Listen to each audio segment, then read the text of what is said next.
TIFU by bear spraying myself. TIFU by bear spraying myself. I often carrying bear spray when I walk my dogs because of aggressive dogs in the neighborhood. Well, our canister safety pin broke, but it's never been a problem because the trigger is stiff. Well, last night I had it on my hip and go into my car, instantly sprayed the right side of face and covered the windshield. It was ungodly. Burning eyes and throat, and immediately and had to get out the car and rinse with water. Hacking. Coughing. Almost vomited. It took me about 20 minutes before I could even think about driving, and even then it was tough to drive 5 minutes back home. It took multiple rinsing and showers to get it fully out of my eyes, hair and skin. Anyways, watch out with bear spray. TLDR. Watch the safety mechanism and trigger on any pepper spray device. My daughter worked at a national park and she said she was amazed by how many people asked if you were supposed to spray yourself with it like mosquito repellent or spray it at the bear. This has happened to me. Once someone in my passenger seat set it off. That car was spicy inside until the day I sold it.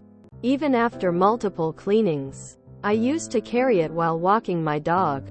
Kinda like you. Only I lived in bear country and would run into bears while on my walks.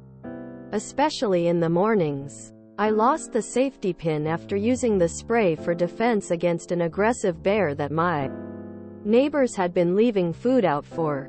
After that incident, I accidentally bumped the spray against my table while I was leaning down to take my dog's leash off. The canister spot directly up my nose. I threw up multiple times and dunked my head in the toilet water. By some miracle my dog was unaffected by the spray, at least. It's gotten popular recently for people to make the claim that pepper spray is worse than bear spray. At least I've noticed it and expect someone to make that comment in this thread. I've been sprayed by both. The bear spray was much worse. I feel like this is the first TIFU I've read in a while that isn't 100% fabricated, haha. This happened to my fiancé. In a way, she was walking home from the bar and wanted to demonstrate, for whatever drunken reason, to her friends how it worked. Well, she's pressing the trigger and it's not working, and then finally it sprays right in front of her. And without missing a beat she walked right into it.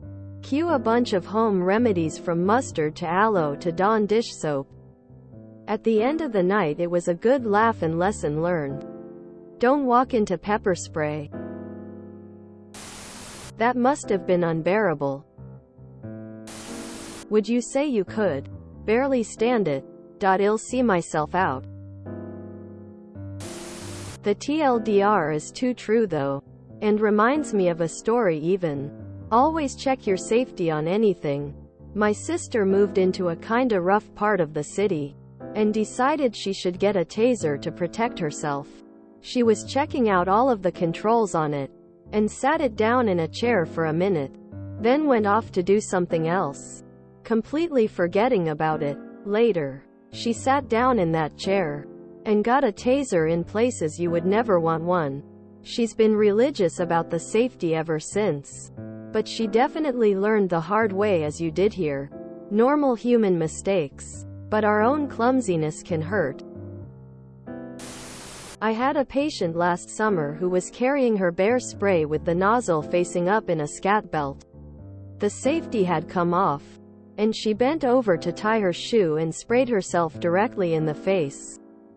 I got enough on myself from that encounter. She still had the belt on when she came into the infirmary. And it was still leaking. To never want to be anywhere near bear spray again. It's a smell that you don't forget. I also had a coworker whose bear spray fell out of his holster and punctured on a nailhead that was sitting a bit proud on the deck he was standing on. It got him in the face a bit. The safety guy wouldn't let us call it a freak accident. Oof. I got pepper sprayed once. And one thing I didn't expect was that hours after I thought it was done, I'd get some sweat in my eye and it started again. At least you know it works now. Might I suggest an alternative? A trainer I met at a dog park always carried a mix of vinegar and water in a small spray bottle. One spray at a group dust-up at the park and all the dogs scattered. My dog was usually pretty good, but she became a bit too overprotective of my son around other dogs when he was a toddler. I used it once and it worked immediately. After that, if she even saw me pull it out, she stopped doing whatever she was doing. Highly effective. If you enjoyed this video, please check out our playlists full of similar content. Epicaricast is like doom scrolling for your ears. Please like, share, and subscribe.